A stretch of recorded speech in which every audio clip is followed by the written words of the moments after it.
Öyle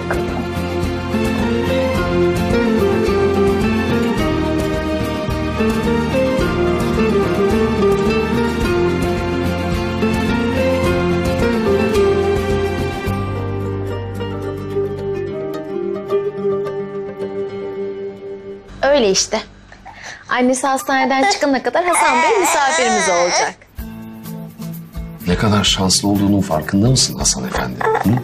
Annemden sonra sahip olabileceğin en şefkatli kollardasın şu an. Ama öyle uzaktan sevmek olmaz. Al bakayım. Dur, ne yapıyorsun? Ben misafir odasından diğer eşyalarını alana kadar sen Hasan'la ilgilen, olur mu? Gitme, dur gitme.